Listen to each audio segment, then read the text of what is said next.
السلام علیکم. Good to have you at Urdu audio books. حاضر خدمت ہے ابو یحییٰ کا ناول قسم اس وقت کی، ایپیسوڈ 12، لاسٹ ایپیسوڈ. 13واں باب، تیرے جیسا کون ہے. نائمہ کی آنکھ کھل گئی. وہ انتہائی پرسکون تھی. ہر اضطراب، ہر الجھن، ہر پریشانی دور ہو چکی تھی. طمانینت، سکون اور راحت کی ایک ایسی کیفیت تھی جس سے وہ نکلنا ہی نہیں چاہتی تھی. ایک رات میں اس کی زندگی بدل چکی تھی. اسے دنیا کی ہر حقیقت سمجھ میں آ چکی تھی، ہر گرہ کھل چکی تھی. جس کے بعد نائمہ کا فیصلہ بالکل واضح تھا. اسے اب خدا کے لیے جینا تھا. آخرت کی کامیابی اس کی زندگی کا سب سے بڑا مقصد بن چکا تھا. اب اس کی زندگی سے گاڑی، بنگلے اور اس تمام دنیاوی عیش کی خواہش نکل گئی تھی جس کے وہ خواب دیکھا کرتی تھی. اس کے دل سے ہر محرومی کا خوف بھی جا چکا تھا. اب خواہش تھی تو جنت کی، اور خوف تھا تو خدا کی ناراضی کا اور اس کی جہنم کا. اسے اپنی منزل واضح طور پر معلوم ہو چکی تھی، مگر اب اس کے سامنے سب سے بڑا سوال یہ تھا کہ وہ اس منزل تک کیسے پہنچے. اب یہ ممکن نہیں رہا تھا کہ وہ اس خواب کو بس ایک خواب سمجھ کر بھلا دے. وہ اچھی طرح جانتی تھی کہ یہ خواب نہیں، اس کی پکار کا جواب تھا. اس واضح جواب کے بعد پہلا راستہ یہ تھا کہ وہ حالات کی رو میں بہتی رہتی، مگر اس کے نتائج سے وہ اچھی طرح آگاہ تھی. اس شادی کے بعد اسے ایک ایسی سسرال میں جانا تھا جہاں مذہب اور خدا کا کوئی گزر نہیں تھا. اسے ایک ایسے شخص کے ساتھ جینا پڑتا جس کی جنت یہی دنیا تھی. اس شادی کے بعد تو دین کے فرائض پر عمل کرنا بھی اس کے لیے مشکل کام تھا. اللہ کے دین کی مدد اور رسولوں کے مشن میں حصہ ڈالنا تو دور کی بات ہے، نماز روزے تک کا اہتمام ایک مسئلہ تھا. وہ اپنی نندوں اور سسرال کی دیگر خواتین کے رنگ ڈھنگ دیکھ چکی تھی. ان کے ذریعے سے اپنے ہونے والے شوہر کے معمولات زندگی سے واقف تھی. ان لوگوں کی زندگی میں خدا ایک ناقابل تذکرہ وجود تھا. وہی رب کائنات، بادشاہ ذوالجلال، جس کی عظمت اور قدرت کو نائمہ نے اپنی روحانی آنکھوں سے دیکھا، جس کی نظر کرم کو اپنی زندگی میں اس نے جلوہ گر دیکھا. وہی خدا جو اب نائمہ کے لیے زندگی کی سب سے بڑی متاع بن چکا تھا. وہ کچھ بھی کر لیتی، موجودہ رشتے میں اس کے ہاتھ سے اپنے اس خدا کا وہ ہاتھ رفتہ رفتہ چھوٹ ہی جانا تھا جو بڑی مشکل سے اس نے تھاما تھا. اس کے سامنے دوسرا راستہ بہت مشکل بھی تھا اور بہت تلخ بھی. وہ شادی سے انکار کر دیتی، مگر کس چیز کو جواز بنا کر؟ پھر کیا ضروری ہے کہ کوئی دوسرا رشتہ ایسا آ جائے جو واقعتاً اسے خدا کی طرف بڑھنے میں مدد دے؟ پھر دفتراً اس کے ذہن میں ایک چھناکا ہوا. عبداللہ، یقیناً یہی وہ شخص ہے جو اس خدا کی سمت بڑھنے میں اس کی مدد کر سکتا ہے. ایک لمحے کے لیے اس کے دل میں خیال آیا، مگر اس کے ساتھ ہی اس کی پوری شخصیت عبداللہ کے خلاف کھڑی ہو گئی. اسے عبداللہ سے شدید نفرت تھی. پہلے یہ نفرت اس کے خیالات سے تھی، پھر اس کی شخصیت سے ہو گئی. اس نفرت کے ساتھ ساتھ اس کی نفسیات یہ بات قبول کرنے کے لیے تیار ہی نہیں تھی کہ اس کی شادی عبداللہ سے ہو. وہ دیر تک سر پکڑ کر بستر پر بیٹھی رہی. اس کی سمجھ میں کچھ نہیں آ رہا تھا. پھر وہ بستر سے اٹھی. اس نے کمرے کی روشنی کھولی. رات کے 4 بج رہے تھے. اس نے اپنی والدہ آمنہ بیگم کو دیکھا. وہ کروٹ لیے سو رہی تھیں. نائمہ بستر سے اٹھی، واش روم جا کر وضو کیا. زندگی میں پہلی دفعہ وہ تہجد کی نماز کے لیے کھڑی ہو چکی تھی. فجر کی اذان تک وہ نماز میں کھڑی رہی اور اللہ تعالیٰ سے دعا کرتی رہی کہ وہ اس کی رہنمائی کر دے. جب اس نے نماز ختم کی تو اس پر یہ واضح ہو چکا تھا کہ اسے کیا کرنا ہے. خدا کی محبت میں وہ ایک ایسے شخص کے ساتھ جینے کے لیے تیار ہو چکی تھی جس سے وہ شدید نفرت کرتی تھی. صبح سے دوپہر ہو چکی تھی اور دوپہر سے شام. نائمہ مستقل سوچوں میں گم تھی. نائمہ نے خود پر جبر کر کے عبداللہ کا انتخاب کر تو لیا تھا، مگر اب ایک دوسرا پہاڑ اس کے سامنے آ کھڑا ہوا تھا. وہ کس طرح اس رشتے سے انکار کرے اور کس طرح اس شادی کا رخ عبداللہ کی طرف پھیرے. اسے اچھی طرح معلوم تھا کہ اس کی شادی میں صرف 2-4 دن باقی رہ گئے تھے. کل اسے مائیوں بیٹھ جانا تھا. اسے پتا تھا کہ اس کے سامنے کس قدر مشکلات آ چکی ہیں. سب سے پہلے اپنی والدہ اور نانا سے بات کرنا تھی. اسے سمجھ میں نہیں آ رہا تھا کہ وہ کیا کہہ کر اس شادی سے انکار کرے گی. خواب کی اس بات پر کون یقین کرے گا اور کون عقل مند اس بنیاد پر آخری وقت پر رشتہ ختم کرے گا؟ پھر یہ شادی اول دن سے اس کی مرضی سے ہو رہی تھی. ہر قدم پر اس کی خوشی شامل تھی. اب منع کرنے کا کیا جواز وہ پیش کرے گی؟ پھر کسی نہ کسی طرح ماں اور نانا کو وہ منا لیتی کہ وہ بہرحال اس کے اپنے تھے، مگر انہیں آگے جواب دینا تھا۔ آخری وقت پر انکار کے بعد ان کی کیا عزت باقی رہ جاتی؟ پھر عبداللہ کیا اس سے شادی کرنے پر راضی ہو جاتا؟ ایک دفعہ ٹھکرائے جانے کی ذلت کے بعد کیسے ممکن تھا کہ وہ راضی ہو جاتا؟ اور اگر راضی ہو بھی جاتا تو شاید زندگی بھر وہ نائمہ سے اپنے ٹھکرائے جانے کی ذلت کا بدلہ لیتا رہتا۔ اس کی راہ میں کوئی ایک پہاڑ یا ایک کھائی حائل نہیں تھی، آگ کے 7 سمندر تھے جنہیں اسے عبور کرنا تھا۔ آخرکار وہ جائے نماز بچھا کر اللہ کے سامنے بیٹھ گئی۔ یا اللہ، میں نے تجھے راضی کرنے اور تجھے پانے کے لیے ایک مشکل فیصلہ کر لیا ہے۔ اس کے نتیجے میں 100% امکان یہی ہے کہ ساری ذلتوں اور مصیبتوں کے دروازے مجھ پر کھل جائیں گے۔ اگر ایسا ہوا تو میں سمجھوں گی کہ مجھے میرے گناہوں کی دنیا میں سزا مل رہی ہے، مگر اب تو مجھے اتنا محبوب ہو چکا ہے کہ تیری دی ہوئی سزا بھی میرے سر آنکھوں پر ہے، لیکن تو مجھے معاف کر دے اور اس ناممکن کو ممکن بنا دے۔ تیری طاقت اور قدرت کے کرشمے میں کل رات دیکھ چکی ہوں۔ تیرے لیے سب کچھ ممکن اور سب کچھ آسان ہے۔ میں اپنے کمزور حقیر وجود کے لیے اسی آسانی کی بھیک مانگتی ہوں۔ پروردگار، میں تیری سمت آ رہی ہوں۔ اب تو میری کشتی کو ڈبو دے یا منزل پر پہنچا دے، یہ تیرے ہاتھ میں ہے۔ میں جس سچ کو جان چکی ہوں، مر کر بھی اس سے پیچھے نہیں ہٹ سکتی۔ میرے رب، میری مدد فرما۔ نائمہ دیر تک روتی رہی اور دعا کرتی رہی۔ پھر ایک عزم کے ساتھ وہ جائے نماز سے اٹھی اور اپنے نانا کے کمرے کی طرف چل پڑی۔ اسماعیل صاحب پریشانی کے عالم میں کمرے میں ٹہل رہے تھے۔ آمنہ بیگم منہ سر جھکائے سامنے پڑے صوفے پر بیٹھی ہوئی تھیں۔ وہ سوچ بھی نہیں سکتے تھے کہ نواسی کی خوشی انہیں اتنی مہنگی پڑے گی۔ ان کی ساری جمع پونجی شادی کی تیاریوں پر خرچ ہو چکی تھی۔ قرض لے کر اعلیٰ سے اعلیٰ جہیز بنوا لیا تھا، حتیٰ کہ مکان کے کاغذات گروی رکھوا کر 5 اسٹار ہوٹل اور سینکڑوں مہمانوں کی دعوت کا انتظام کر لیا تھا۔ یہ سب کر کے وہ مطمئن تھے کہ نواسی کو وہ بہت عزت کے ساتھ بیاہ دیں گے، مگر اس وقت آمنہ بیگم نے کمرے میں آ کر جو بات انہیں بتائی تھی اس سے ان کے پاؤں تلے سے زمین نکل گئی تھی۔ شادی عین سر پر آ چکی تھی، دعوتی کارڈ تقسیم ہو چکے تھے، بات ہر جگہ پھیل گئی تھی کہ اچانک رشتے کروانے والی خاتون کا تھوڑی دیر پہلے فون آیا کہ لڑکے والے کہہ رہے ہیں کہ ہمارے خاندان میں طریقہ ہے کہ لڑکے کو سلامی میں گاڑی دی جاتی ہے۔ ہمارا اور کوئی مطالبہ نہیں، مگر نئی گاڑی دینا ایک خاندانی رسم ہے۔ وہ چاہتے ہیں کہ یہ رسم ضرور پوری ہو، ورنہ لڑکے کی بھابیاں اعتراض کریں گی جن کے والدین نے ان کی شادیوں کے موقع پر ان کے شوہروں کو نئی گاڑیاں سلامی میں دی تھیں۔ یہ سن کر آمنہ بیگم حواس باختہ ہو چکی تھیں۔ انہوں نے پہلے تو رشتے والی خاتون کو بہت سنائی کہ یہ بات پہلے کیوں نہیں بتائی، مگر ان کا کہنا تھا کہ مجھے خود ابھی یہ بتایا گیا ہے۔ پھر کہنے لگیں کہ ایک ہی تو بیٹی ہے اور اتنا زبردست رشتہ ہے، جہاں اور کیا ہے یہ بھی کر دیں، بیٹی ہمیشہ عیش کرے گی۔ پھر مزید اپنے موقف کو مضبوط کرنے کے لیے کہنے لگیں کہ اتنے امیر لوگ لالچی نہیں ہوتے، دراصل ان کے خاندان کا دستور یہی ہے، یہ زبردستی نہیں ہے، چاہے تو نہ کریں، مگر ایسا نہ ہو کہ بعد میں بچی کو کچھ باتیں سننا پڑیں۔ آمنہ کو اپنے اور اپنے والد کے حالات مکمل طور پر معلوم تھے۔ گھر تک گروی رکھا جا چکا تھا، کئی لوگوں سے قرضے لے لیے تھے، تب کہیں جا کر لڑکے والوں کی حیثیت کو پہنچتے ہوئے کچھ انتظامات ہوئے تھے۔ ایسے میں یہ مطالبہ کمر توڑ تھا۔ اب دونوں پریشان تھے کہ کیا کریں۔ یہ بات پہلے سامنے آ جاتی تو شاید کچھ ہاتھ پاؤں بھی مارتے، مگر اب تو کچھ بھی ممکن نہیں تھا سوائے اس کے کہ ان کی بیٹی نائمہ اتنے اہتمام اور کوشش کے باوجود بھی سسرال میں کمتر حیثیت میں جاتی اور سلامی میں گاڑی نہ لانے کا طعنہ سنتی۔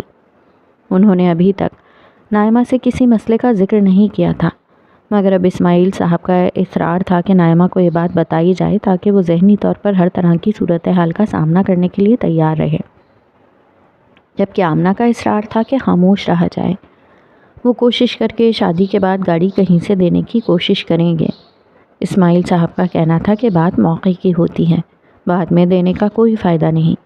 ابھی وہ دونوں اسی ادھیڑ بن میں تھے کہ نائمہ کمرے میں داخل ہوئی۔ اسے اندر آتا دیکھ کر دونوں خاموش ہو گئے۔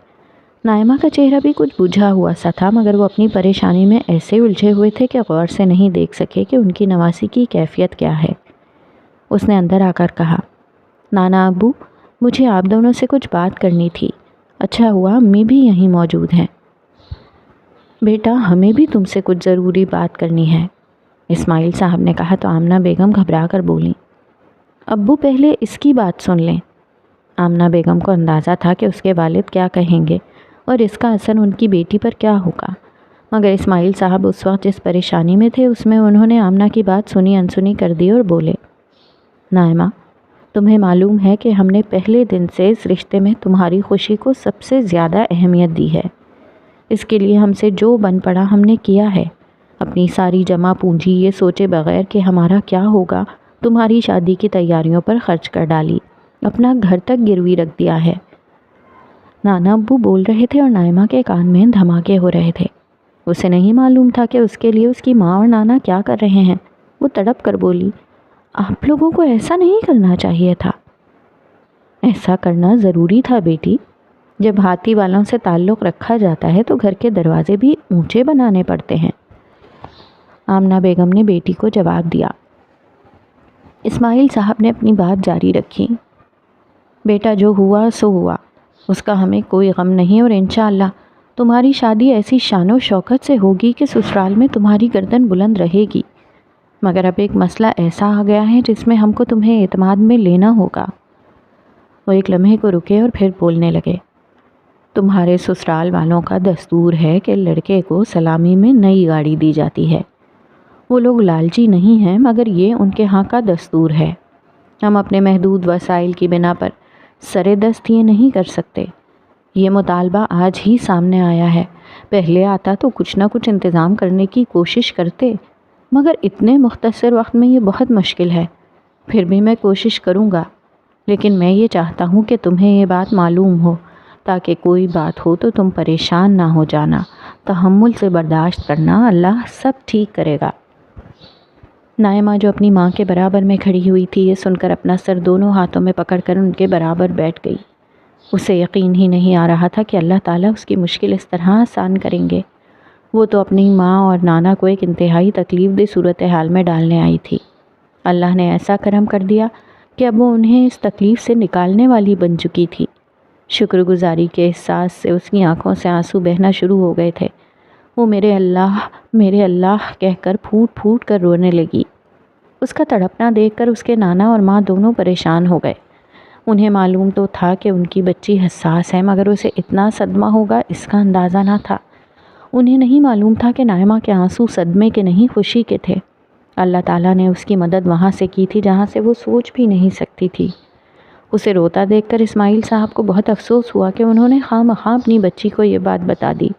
وہ اس کے دل کو بڑا کرنے کے لیے بولے، میری بچی تو پریشان ہرگز نہ ہو، میں کہیں نہ کہیں سے انتظام کر کے شادی سے پہلے گاڑی کا بندوبست کرتا ہوں، ابھی بھی کچھ وقت ہے۔ والدہ نے بھی اس کے سر پر پیار کر کے اس کا حوصلہ بلند کرنا چاہا، مگر اب نائمہ کے بولنے کی باری تھی۔ اس نے گردن اٹھائی، اپنے آنسو پونچھے اور کھڑی ہو کر نانا کے پاس آئی اور پورے اعتماد سے بولی، نانا ابو آپ نے ساری زندگی میرا اور میری ماں کا بوجھ اٹھایا۔ مجھے اندازہ نہیں تھا کہ میں آپ کو بڑھاپے میں بھی اتنی اذیت دینے کا سبب بن رہی ہوں۔ خدا کی قسم مجھے یہ بات معلوم ہو جاتی تو میں اپنی خوشی کے لیے آپ دونوں کو تکلیف نہیں دیتی، مگر اب تو اس کا سوال ہی پیدا نہیں ہوتا۔ میرے رب نے چاہا تو اب میری ذات سے کبھی آپ کو کوئی تکلیف نہیں ہوگی۔ نانا حیرت سے اپنی نواسی کو دیکھ رہے تھے۔ انہیں اس کے اعتماد اور الفاظ سے زیادہ خدا کی قسم اور میرے رب کے الفاظ پر حیرت تھی۔ مشکل میں ہر شخص کو اللہ یاد آ جاتا ہے، یہی ان کی نواسی کے ساتھ ہوا ہے۔ انہوں نے دل میں سوچا، انہیں احساس تھا کہ نائمہ اس وقت جذبات میں ہے اور وہ اسے حوصلہ دیتے ہوئے بولے، نہیں بیٹی تو نے ہمیں کوئی تکلیف نہیں دی، ہم بھی تجھے کوئی تکلیف نہیں ہونے دیں گے۔ نائمہ نے ان کی بات انسنی کرتے ہوئے اپنی بات جاری رکھی، مگر اس دفعہ اس کی مخاطب اس کی والدہ تھیں۔ امی یہ رشتہ ابھی اور اسی وقت ختم ہو رہا ہے، آپ یہ انگوٹھی واپس کر دیجئے۔ یہ کہتے ہوئے اس نے ہاتھ میں پڑی ہوئی منگنی کی انگوٹھی اتاری اور ماں کے ہاتھ میں رکھ دی۔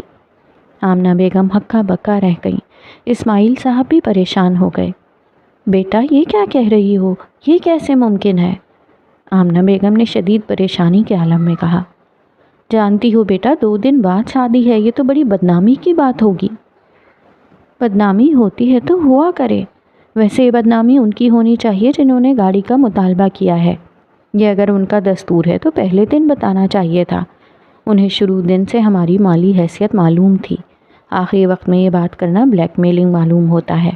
میں مر جاؤں گی مگر یہ شادی نہیں کروں گی، نائمہ نے فیصلہ کن انداز میں جواب دیا۔ نائمہ، تم بچی ہو، تمہیں اندازہ نہیں کہ اس کا کیا نتیجہ نکلے گا۔ لوگ 10 باتیں بنائیں گے۔ تمہاری شادی کہیں اور کرنا ناممکن نہیں تو بہت مشکل ضرور ہو جائے گا۔ جو نیا رشتہ آئے گا وہ ضرور پوچھے گا کہ پچھلا رشتہ کیوں ختم ہوا۔ اسماعیل صاحب نے اسے سمجھاتے ہوئے کہا۔ کیا عبداللہ بھی یہ پوچھے گا؟ نائمہ نے پوری روانی اور اعتماد سے کہا تو اسماعیل صاحب اور آمنہ بیگم دونوں سناٹے میں آ گئے۔ ایک لمحے کے توقف کے بعد اسماعیل صاحب نے کہا، مگر بیٹا اس سے شادی سے تو تم انکار کر چکی تھیں۔ اب اقرار کر رہی ہوں۔ مگر بیٹا اس نے اپنی جاب وغیرہ سب چھوڑ دی ہے۔ تمہیں شاید معلوم نہیں اس کا اب کوئی کیریئر نہیں رہا۔ اب اس کے پاس نہ پہلے جیسی جاب ہے، نہ گاڑی ہے، نہ اپنا کوئی گھر ہے۔ تم کیسے اس کے ساتھ رہو گی؟ پھر جانتی ہو مستقبل میں اس کا ارادہ کیا کرنے کا ہے؟ ماں جو اپنی بچی کی رگ رگ سے واقف تھیں، ایک ہی سانس میں یہ بیان کرتی چلی گئیں کہ عبداللہ کی ان وجوہات کی بنا پر اس کے لیے مس فٹ ہے۔ مجھے سب معلوم ہے، لیکن میں فیصلہ کر چکی ہوں۔ آپ لوگوں نے پہلے میرے غلط فیصلے میں میرا ساتھ دیا تھا، اب میں ایک ٹھیک فیصلہ کر رہی ہوں۔ نانا ابو، اللہ کے واسطے میرا ساتھ دیجیے۔ نائمہ نے جان بوجھ کر آخری بات اپنے نانا سے مخاطب ہو کر کہی، جن کے لیے اللہ کا واسطہ اور عبداللہ کا نام دونوں بہت اہم تھے۔ ٹھیک ہے بیٹا، جو ہوگا دیکھا جائے گا۔ میں عبداللہ کو ابھی بلاتا ہوں۔ اسماعیل صاحب نے پوری بات عبداللہ کے سامنے رکھ دی۔ وہ گردن جھکائے ان کی بات سنتا رہا۔ اسے صورتحال کی سنگینی کا اندازہ تھا۔ وہ سمجھ چکا تھا کہ اسماعیل صاحب کا خاندان ایک بہت بڑی مشکل میں پھنس چکا ہے۔ شاید اللہ کی مرضی یہ ہے کہ وہ انہیں اس مشکل سے نکالے۔ وہ اپنے بارے میں نائمہ کے خیالات سے واقف تھا۔ فاریہ نے کچھ دن قبل اس سے فون کر کے ساری بات بتائی تھی اور اس سے یہ درخواست کی تھی کہ وہ نائمہ کی شادی تک اس کے گھر نہ جائے۔ اس لیے کافی دنوں سے وہ اسماعیل صاحب کے گھر نہیں آیا تھا اور بہانہ یہ بنایا تھا کہ پڑھائی میں مصروف ہے۔ مگر آج انہوں نے اسے فوراً ایک انتہائی اہم مسئلے پر بات کرنے کے لیے بلا لیا تھا۔ اسے معلوم تھا کہ اسے ایک کڑوا گھونٹ پینا تھا۔ اسماعیل صاحب کے خاندان کی مدد کرنا اس کی اخلاقی ذمہ داری تھی۔ اگرچہ اسماعیل صاحب نے کہا تھا کہ نائمہ نے شادی کے لیے عبداللہ کا نام خود تجویز کیا ہے، مگر اسے اندازہ تھا کہ یہ ناممکن ہے۔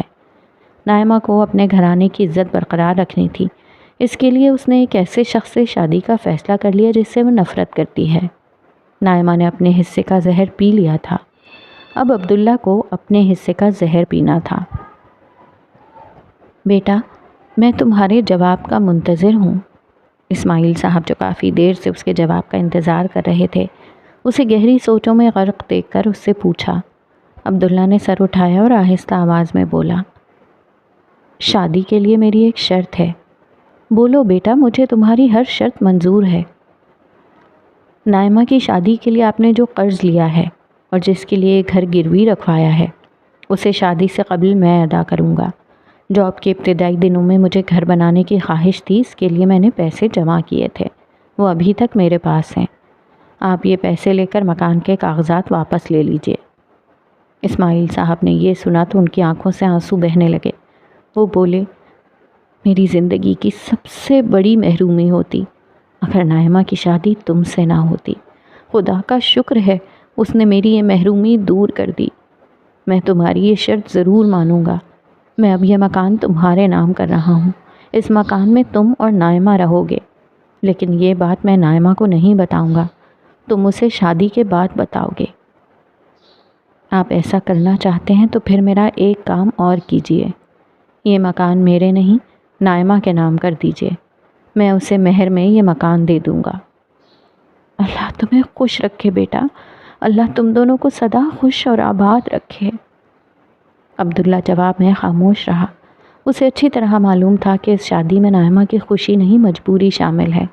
کسی کمزور لڑکی کی مجبوری سے فائدہ اٹھانا عبداللہ جیسے شخص کو کبھی گوارا نہ تھا۔ اس نے فیصلہ کر لیا تھا کہ اسے کیا کرنا ہے۔ وہ اسماعیل صاحب کی عزت رکھنے کے لیے دنیا دکھاوے کو نائمہ سے رسمی شادی کر لے گا، پھر نائمہ کو بھلے طریقے سے آزاد کر دے گا۔ عبداللہ اچھی طرح جانتا تھا کہ نائمہ کی خوشی اس کے ساتھ آباد رہنے میں نہیں، اس سے آزاد رہنے ہی میں ممکن تھی۔ عبداللہ سے جان چھوٹنے کے بعد نائمہ جیسی شکل و صورت کی لڑکی کے لیے مناسب رشتہ ملنا مشکل نہ تھا۔ رہا عبداللہ، تو جب اس نے اپنی زندگی اپنے رب کے لیے وقف کی تھی تو جان لیا تھا کہ اسے اپنے سینے میں 2 قبرستان بنانے ہوں گے، ایک میں اسے اپنی خواہشیں دفن کرنی ہوں گی اور دوسرے میں شکایتیں۔ سو اس کا سینہ تو پہلے ہی دوسروں کی شکایتوں اور اپنی خواہشوں کا ایک قبرستان تھا۔ اس قبرستان میں آج ایک اور لاش دفن کرنے کا وقت آ گیا تھا۔ کسی قبرستان میں ایک قبر کے اور بڑھ جانے سے کوئی فرق نہیں پڑتا۔ عبداللہ اسماعیل صاحب کے پاس سے اٹھا تو اس کا دل بہت پرسکون تھا، اس لیے کہ قبرستانوں میں ہمیشہ بہت سکون ہوا کرتا ہے۔ نائمہ کی شادی اسی تاریخ کو ہوئی جو طے ہوئی تھی۔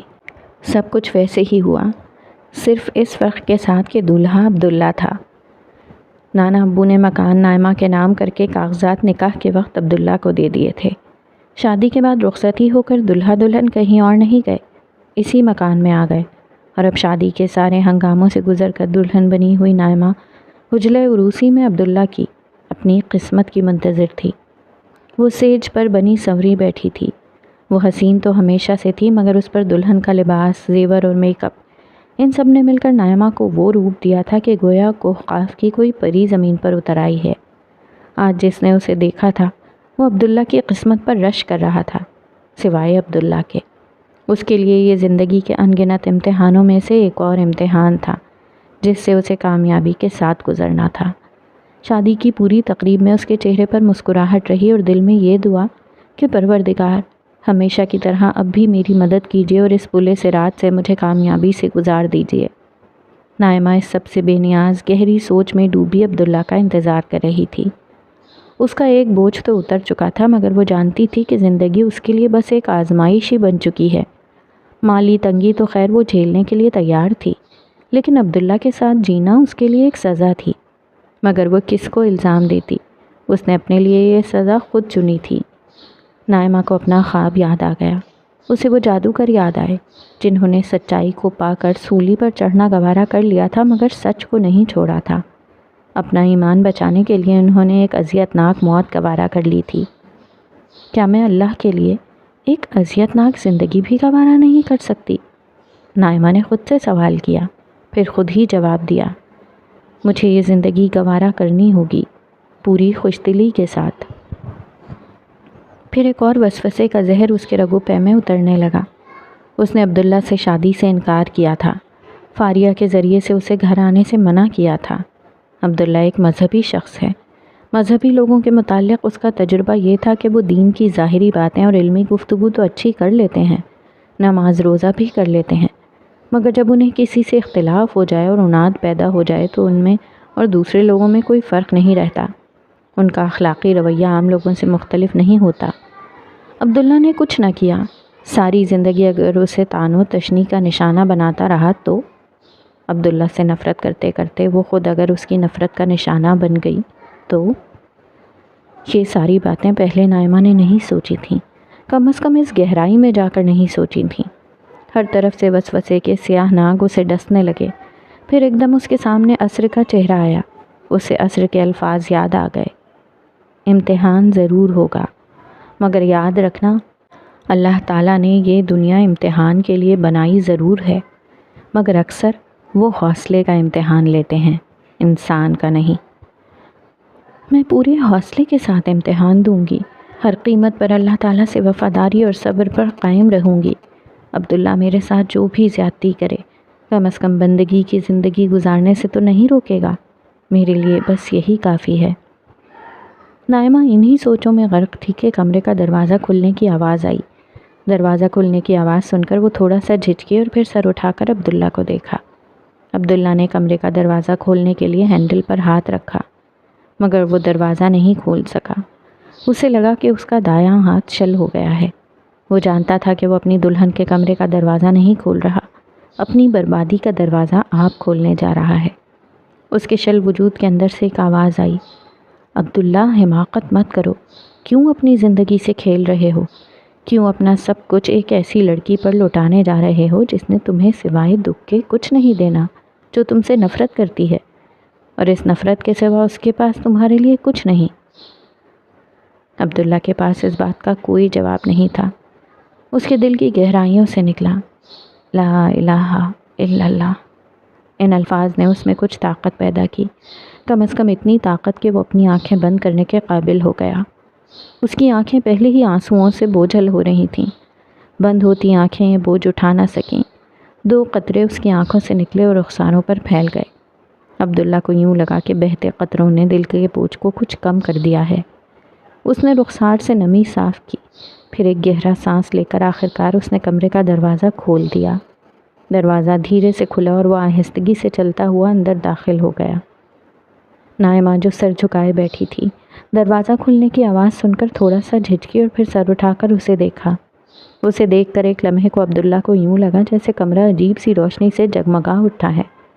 اس نے نائمہ کو کبھی نظر بھر کر نہیں دیکھا تھا، اور جتنا دیکھا وہ بھی بہت سادہ دیکھا تھا، مگر اس وقت دلہن کے سنگھار میں نائمہ کے حسن نے کائنات کی ہر دلکشی کو ماند کر دیا تھا۔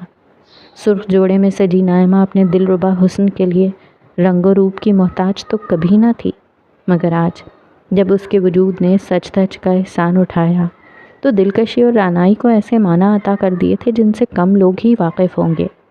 لمحے بھر کے لیے عبداللہ اس سحر انگیز چہرے کو دیکھ کر مبہوت ہو گیا۔ اسے ایک لمحے میں اسے یوں لگا کہ اس نے جو کچھ ارادے باندھے اور فیصلے کیے تھے وہ ہوا میں کہیں تحلیل ہو چکے ہیں۔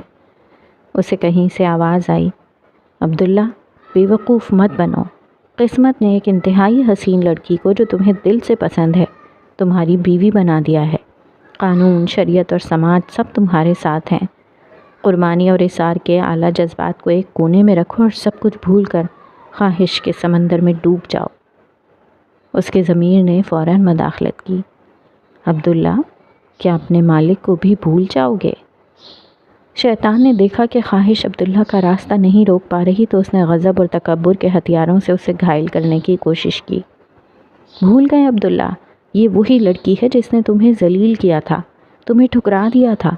اب یہ کیا حماقت ہے کہ اپنا سب کچھ اس لڑکی کو دے کر اسے آزاد کر رہے ہو؟ تم خدا کے محبوب ہو اور اس نے تمہارے لیے اس لڑکی کو تمہارے قدموں میں لا ڈالا ہے۔ اب وقت آ گیا ہے کہ تم اس مغرور اور سرکش لڑکی کو اس کے تکبر کا مزہ چکھاؤ۔ عبداللہ کی روح شکست قبول کرنے پر آمادہ نہیں تھی۔ وہ چلا اٹھی، مت بھولو عبداللہ، کمزور انسان خدا کا سفیر ہوتا ہے۔ یہ کمزور اور بے بس لڑکی خدا کی سفیر بن کر تمہاری زندگی میں آئی ہے۔ یاد رکھو، جتنی مجبور یہ لڑکی تمہارے سامنے ہے، اس سے ہزاروں گنا کمزور تم اپنے آقا اللہ رب العالمین کے سامنے ہو۔ عبداللہ اندھیری راہوں کا مسافر تھا، مگر اس مسافر شب کے سامنے جیسے ہی اللہ کا نام آیا، دل کی اندھیر ہوتی دنیا پھر روشن ہو گئی۔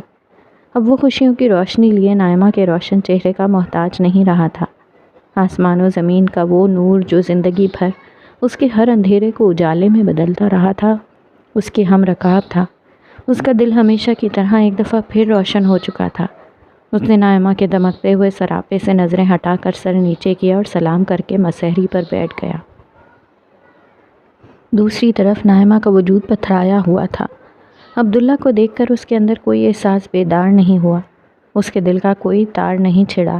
اس نے خود پر ضبط کرتے ہوئے عبداللہ کے سلام کا جواب دیا اور تھوڑا سمٹ کر پیچھے ہو گئی۔ عبداللہ اس سے کچھ فاصلے پر بیٹھا ہوا تھا، اس کا سر جھکا ہوا تھا۔ اس نے نائمہ کے چہرے کو دیکھنے کی کوشش نہیں کی۔ نائمہ کی نظریں بھی جھکی ہوئی تھیں۔ اگر وہ دونوں ایک دوسرے کو دیکھ لیتے تو شاید دونوں کو معلوم ہو جاتا کہ اس لمحے سامنے موجود ہر دو فریق کا چہرہ ایک لاش کی طرح جذبات سے عاری ہے۔ تھوڑی دیر خاموشی رہی، پھر عبداللہ نے اس خاموشی کو توڑا۔ مجھے معلوم ہے نائمہ آپ کن حالات سے گزری ہیں۔ نانا ابو نے مجھے بتایا تو مجھے اپنی خوش نصیبی لگی کہ اس مشکل گھڑی میں آپ کے خاندان کا ساتھ دوں۔ عبداللہ ناپ توڑ کر الفاظ کا انتخاب کر رہا تھا۔ مجھے یہ بھی معلوم ہے کہ آپ کے ساتھ بہت زیادتی ہوئی ہے۔ جہاں آپ کی شادی ہو رہی تھی وہاں لالچ اور دکھاوا آڑے آ گیا۔ مجھے اندازہ ہے کہ آخری وقت میں شادی ختم ہونے سے آپ کو کتنا دکھ ہوا ہوگا، لیکن اس کے بعد جو ہوا شاید وہ زیادہ بڑی زیادتی ہے۔ آخری جملہ سن کر نائمہ نے سر اٹھا کر عبداللہ کو دیکھا، مگر عبداللہ اس کے ہونے نہ ہونے سے بے نیاز سر جھکائے بیٹھا تھا۔ اس نے بھی سر جھکا لیا۔ عبداللہ بولتا رہا، ایک ایسے شخص کے ساتھ زندگی گزارنے کا فیصلہ کرنا جو ناپسند ہو بلکہ جس سے نفرت ہو ایک بہت مشکل فیصلہ ہے، لیکن آپ نے اپنے نانا اور والدہ کے لیے یہ فیصلہ کیا۔ اس سے میرے دل میں آپ کے لیے بہت جگہ بنی ہے۔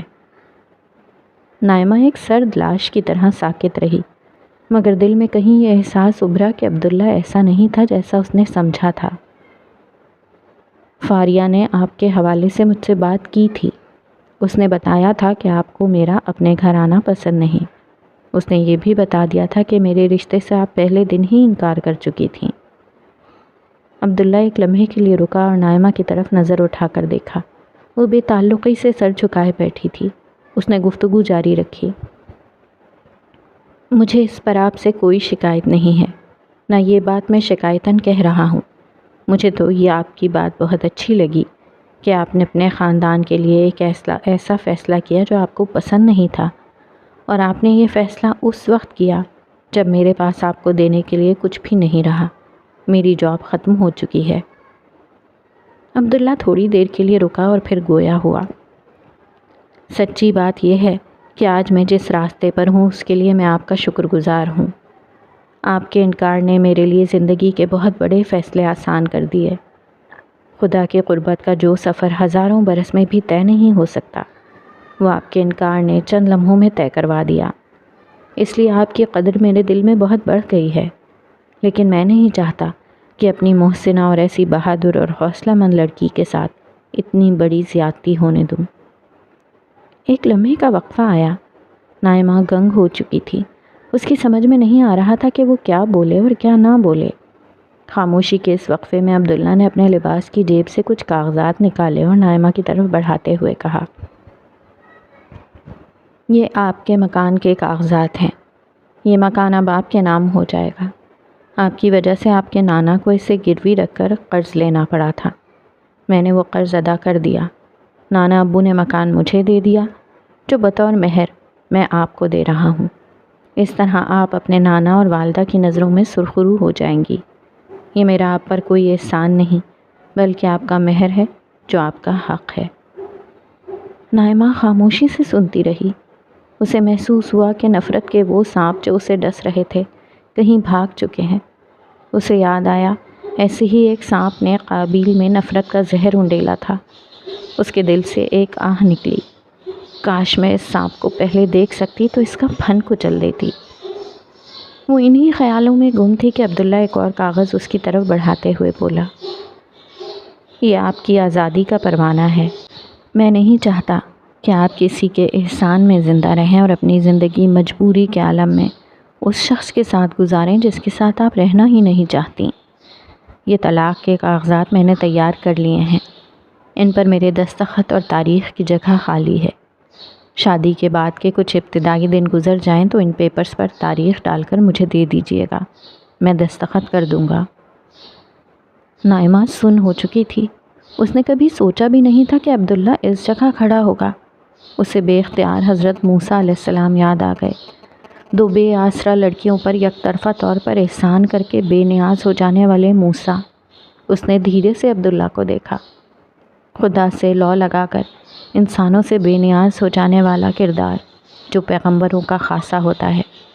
عبداللہ اس کا ایک عکس بن کر اس کے سامنے بیٹھا ہوا تھا۔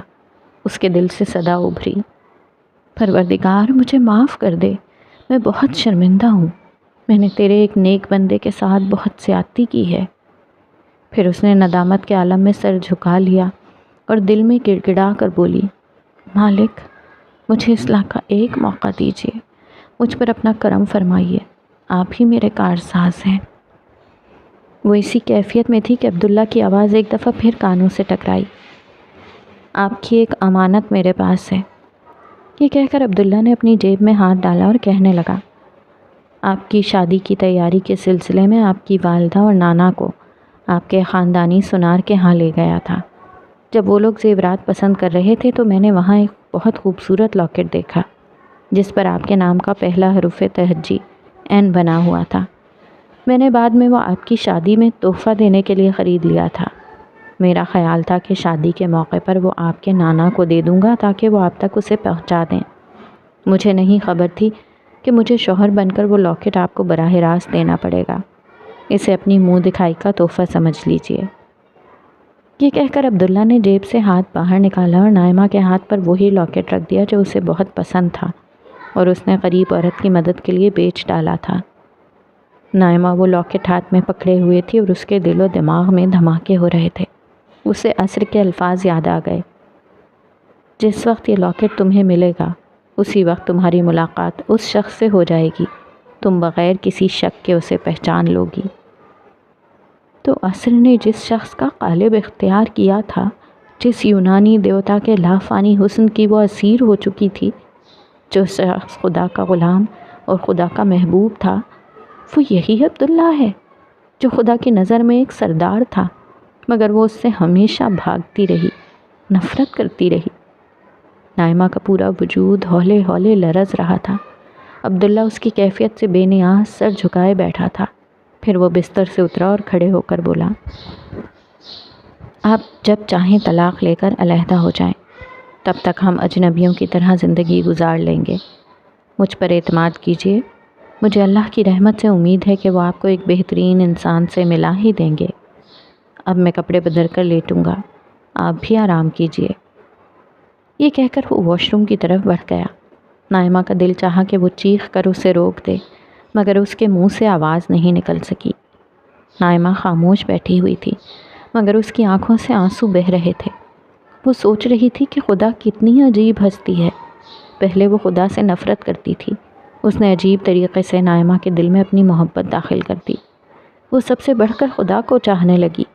پھر وہ خدا کے اس بندے عبداللہ سے نفرت کرنے لگی۔ خدا نے بہت عجیب طریقے سے عبداللہ کو اس کا محبوب بنا دیا۔ اس نے آنکھیں بند کر کے دھیرے سے کہا، پروردگار، تو اپنی مہربانیوں سے اپنے بندوں کو اپنے قدموں کی خاک بنا دیتا ہے۔ پھر اس کے دل کی گہرائیوں سے صدا نکلی، رب کائنات تیرے جیسا کون ہے؟ نائمہ کے دل میں سکون کی ایک لہر سرایت کرتی چلی گئی۔ اس نے آنکھیں کھولیں، اس کے آتشی رخسار خوشی سے دمک رہے تھے۔ جھیل جیسی آنکھوں میں محبت کی جگمگاہٹ تھی اور گلاب جیسے لبوں پر زندگی کی بھرپور مسکراہٹ پھیلی ہوئی تھی۔ اپنے ہاتھ میں پکڑے ہوئے لاکٹ کو الٹ پلٹ کر دیکھتی رہی اور پھر بولی، ایک گناہ گار پر اتنی عنایات، مالک تیرے جیسا مہربان کون ہے؟ تیرے جیسا رحیم کون ہے؟ اس نے دل میں سوچا، پروردگار عالم اس جیسی کافرہ کے ساتھ اتنے مہربان رہے ہیں تو اپنے وفاداروں کو کس طرح نوازیں گے؟ بے اختیار اس کی نظر میں وہ قالب آ گیا جو عصر نے اختیار کیا تھا اور جو دراصل اس کے شوہر سردار عبداللہ کا قالب تھا۔ اس نے اس قالب کو نظر میں لاتے ہوئے کہا، وفاداروں کو وہ ایسے نوازیں گے۔ وہ اسی کیفیت میں تھی کہ عبداللہ کپڑے بدل کر باہر آیا اور خاموشی سے بستر کے دوسرے کنارے پر آنکھیں بند کر کے لیٹ گیا۔ کمرے میں پھیلی روشنی اسے اندھیروں سے زیادہ تاریک لگ رہی تھی۔ تاریکی پھیلاتی ہوئی اس روشنی سے بچنے کے لیے اس نے اپنا رومال اپنی آنکھوں پر رکھ لیا۔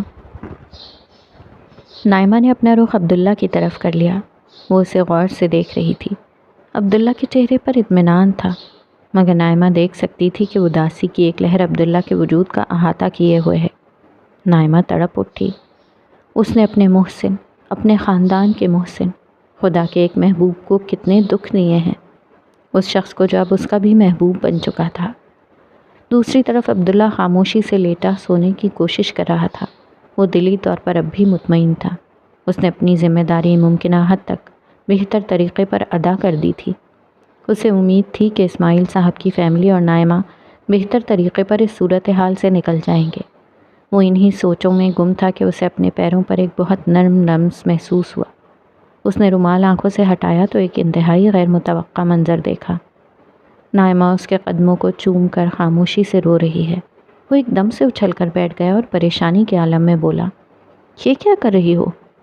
نائمہ روتے ہوئے بولی، عبداللہ میں بہت بری ہوں، میری غلطیاں بھی بہت ہیں، لیکن اب میں بدل چکی ہوں۔ میں اللہ کے راستے پر چلنا چاہتی ہوں۔ آپ اگر مجھے چھوڑ دیں گے تو میں اکیلے کبھی نہیں چل سکوں گی۔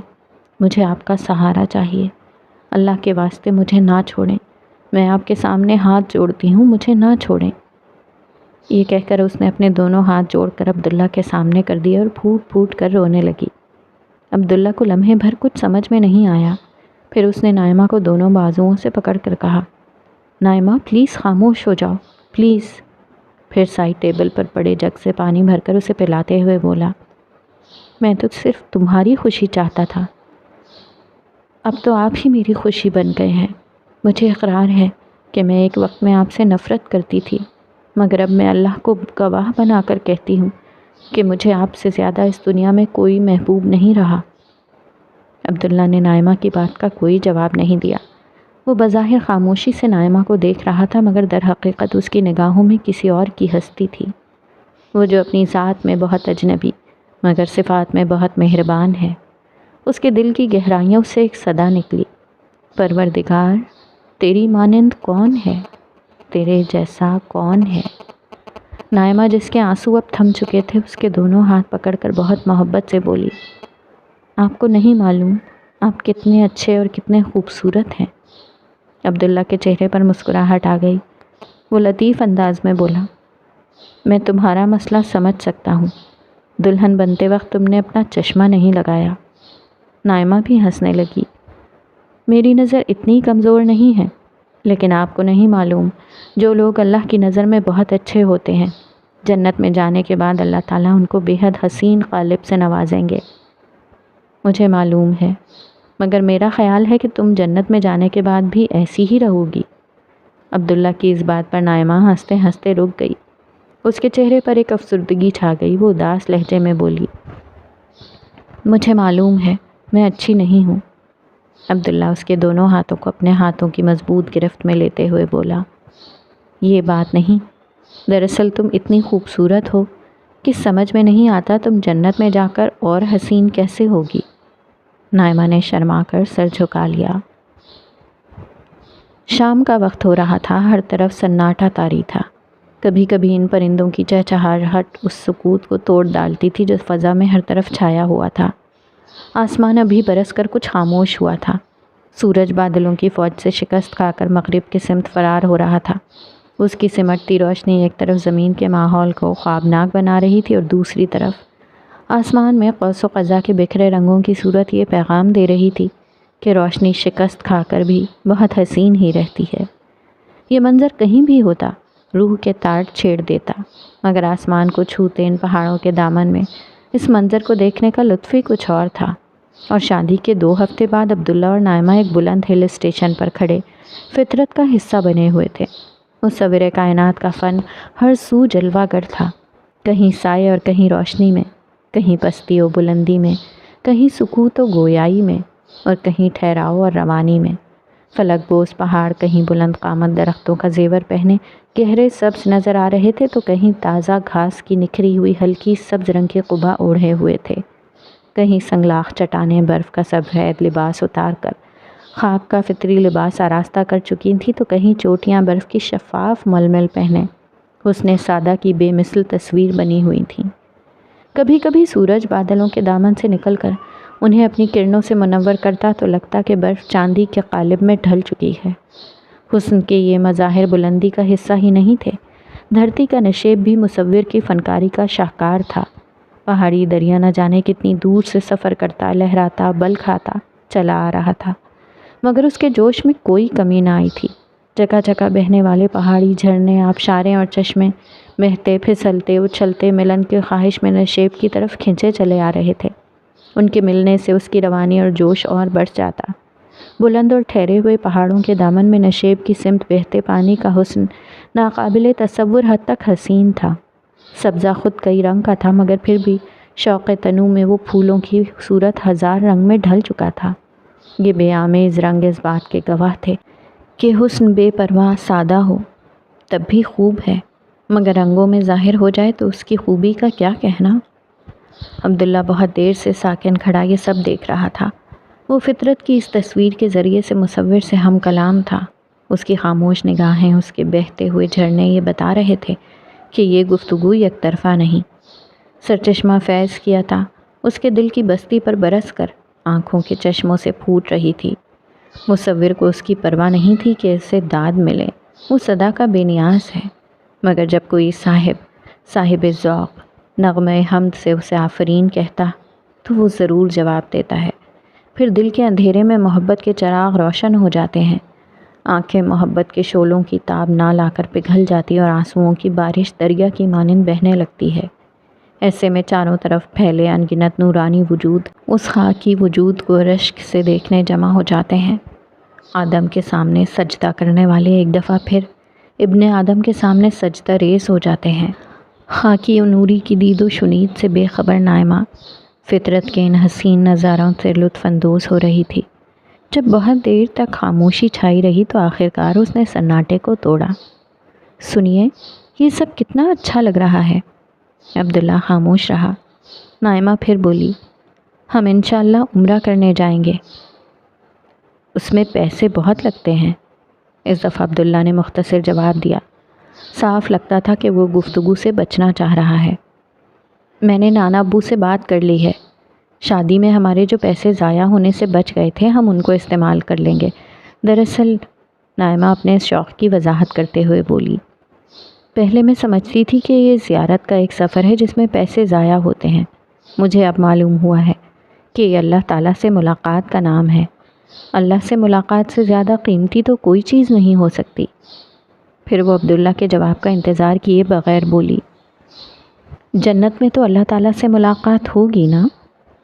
عبداللہ کو اندازہ ہو چکا تھا کہ اب نائمہ خاموش ہوگی نہ اسے رہنے دے گی، اسے فطرت سے اپنے مکالمے کو ختم کر کے اپنی بیوی سے گفتگو کرنا ہی ہوگی۔ وہ مسکراتے ہوئے بولا، اگر پہنچ گئے تو یقیناً اللہ تعالیٰ سے ملاقات ہوگی۔ ہاں یہ تو ہے، مگر وہاں جا کر ہم کریں گے کیا؟ کیا جنت میں ہم بور نہیں ہو جائیں گے؟ دیکھیے نا یہ کتنی اچھی جگہ ہے، ہم ہنی مون پر ہیں، پھر بھی زیادہ دن یہاں رہیں تو بور ہو جائیں گے۔ ایک فلسفی حسینہ کے ساتھ شادی کرنے کا یہ بہت نقصان ہے، تم سوال بہت کرتی ہو۔ یہ کہتے ہوئے عبداللہ کی مسکراہٹ ہنسی میں بدل چکی تھی۔ نائمہ بھی مسکرا کر بولی، تو مان لیجئے نا آپ کے پاس کوئی جواب نہیں ہے۔ ہاں میرے پاس جواب نہیں ہے، مگر میں جس سے پاتا ہوں اس کے پاس ہر سوال کا جواب ہے۔ یہ بتاؤ انسان بور کیوں ہوتے ہیں؟ نائمہ سوچتے ہوئے بولی، یکسانیت سے؟ نائمہ کی بات پر عبداللہ نے سر اس بات میں ہلاتے ہوئے کہا، قرآن مجید بتاتا ہے کہ جنت میں یکسانیت نہیں ہوگی، لوگوں کو جو نعمت ملے گی ہر دفعہ ایک نئے تنوع اور نئے انداز سے ملے گی۔ یہ اس لیے ہوگا کہ اللہ تعالیٰ کی صفات لامحدود ہیں، وہ کبھی ختم نہیں ہو سکتی، نہ احاطے میں آ سکتی ہیں، اس لیے اس کی ہر تخلیق پچھلی سے نئی اور منفرد ہوگی۔ یہ تو جنت کی بات ہے نا، ہم اس کو دنیا میں رہ کر کیسے سمجھ سکتے ہیں؟ نائمہ اس الجھن سے باہر نہیں آ پا رہی تھی۔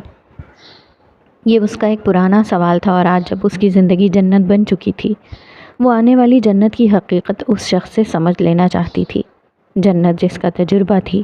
عبداللہ نے بھی اسے تفصیل سے سمجھانے کا فیصلہ کر لیا۔ اللہ تعالیٰ کی صفات کس طرح کام کرتی ہیں اور کس طرح وہ بڑھتی چلی جاتی ہیں، اس کو ایک مثال سے سمجھو۔ انسان اس دنیا میں آنے سے قبل 9 مہینے ایک ایسی دنیا میں زندہ رہتا، بڑھتا، خوراک حاصل کرتا اور زندگی کے دیگر بنیادی کام کرتا ہے جہاں سوائے اندھیرے کے کچھ نہیں ہوتا۔ اس اندھیری دنیا میں اللہ تعالیٰ کی صفت خلاقیت اور ربوبیت کار فرما ہوتی ہیں، لیکن یہی بچہ جب دنیا میں آتا ہے تو اس کی خوراک ہی میں متعدد قسم کے ذائقے اور ان گنت اشیاء شامل ہو جاتی ہیں۔ یہی معاملہ اس اندھیرے کا ہے جسے رنگ و روشنی کے ہزار انداز بدل دیتے ہیں۔ نائمہ سمجھنے والے انداز میں سر ہلانے لگی۔ عبداللہ نے سلسلہ کلام جاری رکھا، تم نے دیکھا کہ خدا وہی ہے، اس کی صفات بھی وہی ہیں، مگر ماں کے پیٹ میں ان کا ظہور بچے کی صلاحیت کے اعتبار سے بہت محدود تھا، مگر اس دنیا میں آتے ہی اس صفات کے ہزاروں نئے ظہور سامنے آ گئے۔ ٹھیک اسی طرح جنت میں جاتے ہی جو نئی دنیا بنے گی اس میں اللہ تعالیٰ کی صفات اس طرح ظہور کریں گی کہ ہمیشہ ہمیشہ انسان لذت، سرور، لطف کے نت نئے ذائقے چکھتا رہے گا، کیونکہ اللہ تعالیٰ کی صفات لامحدود ہیں۔ سبحان اللہ۔ نائمہ اپنے سوال کا جواب ملنے پر خوش ہو کر بولی، مگر ایک اور الجھن ابھی باقی تھی، اس نے وہ بھی سامنے رکھ دی۔ مگر انسان ہمیشہ ہمیشہ کیا کریں گے؟ انسان اپنی لامحدود زندگی میں اپنے مالک کی لامحدود صفات کو دریافت کر کے اس کی حمد و تسبیح کریں گے۔ وہ کیسے؟ نائمہ نے اشتیاق سے پوچھا۔ اس بات کو انسانیت کے اجتماعی ارتقاء سے سمجھو، کیونکہ انسانیت اجتماعی طور پر یہ تجربہ کر چکی ہے کہ کس طرح یہ محدود دنیا خدا کی صفات کاملہ کی بنا پر لامحدود امکانات رکھتی ہے۔ تم جانتی ہو کہ انسان نے اپنے سفر حیات کا آغاز پتھر کے دور سے کیا تھا، پھر زراعتی دور آیا، اس کے بعد صنعتی دور آیا اور اب انفارمیشن ایج ہے۔ ہر دور میں انسان نے اسی محدود دنیا میں رہتے ہوئے زندگی بہتر بنانے اور اس میں حسن و جمال لانے کے نت نئے امکانات کو دریافت کیا اور دنیا کو بہتر سے بہتر بناتے چلے گئے۔ تم زرعی دور کے کسی شخص کا تصور کرو تو وہ سوچ بھی نہیں سکتا تھا کہ آنے والے ادوار میں اسی دنیا میں رہتے ہوئے کیا انقلاب آئے گا۔ جب اس محدود دنیا کے مختلف زمانوں کا یہ حال ہے تو جنت کی اس دنیا کا کیا حال ہوگا جسے اللہ تعالیٰ اپنے تمام صفات کے ظہور کے لیے بنائیں گے۔ انہی صفات کے ظہور کی بنا پر جنت میں اہل ایمان دریافت و تعمیر کی اعلیٰ ترین سطح پر زندگی گزاریں گے۔ وہ ہمیشہ ہمیشہ خوبصورتی، جمال اور سرور کو تخلیق کرنے میں مصروف رہیں گے، مگر آج کے انسانوں کی طرح ان امکانات کو تخلیق کرنے والی ہستی کو نہیں بھولیں گے، بلکہ ہر دریافت پر اس کی تسبیح اور ہر نعمت پر اس کا شکر کریں گے۔ مختصر یہ کہ وہاں ہر کام لطف حاصل کرنے کے لیے ہوگا اور ہر کام کے ساتھ اللہ کی حمد و تسبیح جاری رہے گی۔ عبداللہ کی بات سن کر نائمہ کے چہرے پر اطمینان کے آثار پھیل گئے۔ وہ آنکھیں بند کر کے بولی، میں کتنی خوش نصیب ہوں کہ میری شادی آپ کے ساتھ ہوئی ہے۔ نائمہ، خوش نصیبی کسی سے شادی ہو جانا نہیں، خوش نصیبی رب العالمین کا پسندیدہ بندہ بننا ہے۔ ہم سب انسان اس کائنات کی خوش نصیب ترین مخلوق ہیں۔ یہ کائنات 14 ارب سال قبل اللہ تعالیٰ نے تخلیق کی۔ یہ کائنات اتنی بڑی ہے کہ کھربوں ستارے اور سیارے بھی اس کے سامنے لاکھوں اور درختوں کے جنگل میں ایک پتے کی طرح ہیں۔ پروردگار عالم اپنی کسی ایک مخلوق کو اس بے کراں کائنات کا بادشاہ بنانا چاہتے ہیں۔ ان کی عنایت کے انہوں نے ہم انسانوں کو اس عظیم موقع کے لیے چنا۔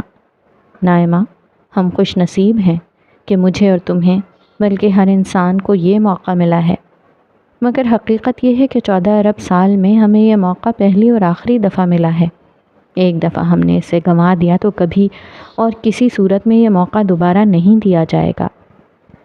عبداللہ سحر انگیز انداز میں بول رہا تھا اور نائمہ دل میں اترتے اس کے ہر لفظ کو ذہن نشین کر رہی تھی۔ اس موقع میں سے آدھی زندگی ہم ضائع کر چکے ہیں، باقی کا بھی کچھ بھروسہ نہیں۔ دیکھو یہ زندگی، یہ عظیم موقع، پہلا اور آخری چانس ضائع نہ ہو جائے۔ میرے خواب بتاتے ہیں کہ ایسا نہیں ہوگا، نائمہ نے عبداللہ کو حوصلہ دیتے ہوئے کہا۔ نائمہ، وقت ہر خواب بھلا دیتا ہے، ہر کتاب بھلا دیتا ہے۔ ہم انسان الفاظ بھول جاتے ہیں، عہد بھی بھول جاتے ہیں، ہماری یادداشت بہت کمزور ہوتی ہے۔ تو پھر ہم کیا کریں؟ جنگ، ہر لمحے کی جنگ، اپنے جذبات و تعصبات کے خلاف، اپنی خواہشات اور جذبات کے خلاف، شیطانی ترغیبات کے خلاف۔ اور غلطی ہو جائے تو توبہ کر کے فوراً خدا کی سمت لوٹ آؤ۔ یہ زندگی نہیں، جنگ ہے، انسان اور شیطان کے بیچ کی جنگ۔ اس جنگ میں ہم غیر جانبدار رہ سکتے ہیں اور نہ ہار مان سکتے ہیں۔ یہاں ہار ہی نہیں، غیر جانبداری کا مطلب بھی شکست ہے، اور شکست کا مطلب جہنم ہے، جنت سے محرومی ہے۔ یہ کہہ کر عبداللہ خاموش ہو گیا۔ نائمہ بھی چپ تھی۔ اسے عبداللہ کی باتوں سے کچھ یاد آ گیا تھا۔ وہ عجیب سے لہجے میں بولی، آپ سچ کہتے ہیں، ہماری یادداشت بڑی کمزور ہوتی ہے، ہم خواب اور کتاب دونوں بھول جاتے ہیں، الفاظ اور عہد سب کو فراموش کر دیتے ہیں۔ میں بھی شادی شدہ زندگی کی خوشیوں میں یہ بھول گئی تھی کہ مجھے گواہی دینی ہے، عصر کی قسم کھا کر یہ گواہی دینی ہے، رسولوں کے زمانے کی قسم کھا کر یہ گواہی دینی ہے کہ سارے انسان خسارے میں ہیں، ایمان لانے والوں کے سوا، عمل صالح کرنے والوں کے سوا، حق کی تلقین اور اس پر صبر کی تاکید کرنے والوں کے سوا۔ یہ ہوگا، یہ ہو کر رہے گا، قسم اس وقت کی، قسم اس وقت کی۔ آخری الفاظ کہتے ہوئے نائمہ کی آواز بھرا گئی۔ اس کے ذہن میں جلیل القدر رسولوں کی زندگی کے وہ مناظر تازہ ہو رہے تھے جب عالم کے پروردگار کی عدالت دنیا میں لگی تھی اور مجرموں کو صفحہ ہستی سے مٹا کر اہل ایمان کو زمین کا وارث بنا دیا گیا تھا۔ دوسری طرف عبداللہ ایک اور دنیا میں تھا۔ روز حشر، جہنم اور جنت کے مناظر ایک زندہ حقیقت کے طور پر اس کی نگاہوں کے سامنے موجود تھے۔ انسانوں کی ابدی سزا و جزا کے مناظر۔ وہ دیر تک اسی کیفیت میں رہا، پھر کسی درجے میں احسان سے ندامت کے ساتھ ڈوبی ہوئی آواز میں اس نے کہا، میں بھی بھول رہا تھا نائمہ، مگر میرے رب نے مجھے یاد دلا دیا۔ یہ الفاظ ادا کرتے ہوئے عبداللہ کی نظروں کے سامنے محرومی کی وہ رات تھی جب اسے معلوم ہوا تھا کہ نائمہ اس کی زندگی سے ہمیشہ کے لیے نکل چکی ہے۔ تب سے میں یہ بات کبھی نہیں بھولا کہ زندگی اب زندگی نہیں، ایک مقدس مشن ہے، لوگوں کو غیر اللہ کی بڑائی سے نکال کر ایک اللہ کی بڑائی میں لانے کا مشن، جنت کی عظیم ترین کامیابی کی خبر لوگوں تک پہنچانے کا مشن، قیامت کے عظیم حادثے سے پہلے لوگوں کو جھنجھوڑ کر رکھ دینے کا مشن، پیغمبر عربی کے مقدس مشن کو عالمی ہدایت بنانے کا مشن، ایک ایک انسان تک پیغمبر آخر الزمان کا پیغام پہنچانے کا مشن۔ کیا اس مشن میں تم میرا ساتھ دو گی؟ عبداللہ کے سوال کے جواب میں نائمہ پورے عزم کے ساتھ بولی، میں اس مشن میں آپ کے ساتھ ہوں، میں ہی نہیں، اللہ سے سچی محبت کرنے والا ہر مرد اور عورت آپ کے ساتھ ہوگا۔ یہ مشن ہم سب کا مشن ہوگا، یہ مشن ہم سب کی زندگی ہوگی۔ ہر طرف ڈوبتی شام کا سکوت طاری تھا، وقت کی رفتار شاید ہمیشہ کے لیے ٹھہر گئی تھی۔ نہ جانے کتنی دیر تک یہ خاموشی رہی، پھر نائمہ نے آسمان پر گہرے ہوتے ہوئے اندھیرے کی طرف دیکھا اور بولی، ہمیں واپس چلنا چاہیے، کل صبح ہمیں گھر لوٹنا ہے، زندگی شروع کرنی ہے۔ عبداللہ نے اس کا ہاتھ پکڑا اور آگے بڑھتے ہوئے بولا، کل سے ہمیں زندگی نہیں، جنگ شروع کرنی ہے، زندگی تو جنت میں شروع ہوگی۔ وہ دونوں اپنی منزل کی طرف بڑھنے لگے۔ حرف آخر۔ محترم قاری، حسب وعدہ جب زندگی شروع ہوگی کا دوسرا حصہ آپ کی خدمت میں پہنچ چکا ہے۔ اس دوسرے ناول کی وجہ تصنیف صرف یہ ہے کہ جب زندگی شروع ہوگی میں آخرت کے احوال کا تفصیلی بیان ہو گیا تھا، لیکن استدلال قیامت وہاں زیر بحث نہیں آ سکا تھا۔ قرآن مجید میں عالم کا پروردگار جس اعتماد کے ساتھ بار بار یہ بات دہراتا ہے کہ قیامت آ کر رہے گی، اس میں کوئی شک نہیں۔ یہ صرف ایک دعویٰ نہیں بلکہ ایک لازمی حقیقت کا بیان ہے۔ اس دعوے کی جو سب سے بڑی دلیل قرآن مجید میں بیان ہوئی ہے وہ اس ناول کی شکل میں بالکل واضح ہو کر سامنے آ چکی ہے۔ اب یہ ہماری ذمہ داری ہے کہ ہم قرآن مجید کے اس بنیادی پیغام اور اس کے دلائل کو سمجھیں اور اس دن کی تیاری کریں جب باپ اپنی اولاد اور ماں اپنے دودھ پیتے بچے کو فراموش کر دے گی۔ اس تیاری کا ایک حصہ اپنے اندر اس پاکیزہ شخصیت کی تشکیل ہے جو اللہ کی شدید محبت اور اس کے محبوب صلی اللہ علیہ وآلہ وسلم کی سیرت سے عبارت ہو، جبکہ دوسرا حصہ پیغام رسالت کو ہر ممکنہ شخص تک پہنچانا ہے۔ یہ ناول اسی ذمہ داری کو پورا کرنے کی ایک ادنا کوشش ہے۔ فہم قرآن کی یہ کنجی میرے پاس آپ کی ایک امانت تھی جو میں نے آپ کے سپرد کر دی، اس امید کے ساتھ کہ یہ امانت آپ ایک ذمہ داری سمجھ کر دوسروں تک پہنچائیں گے۔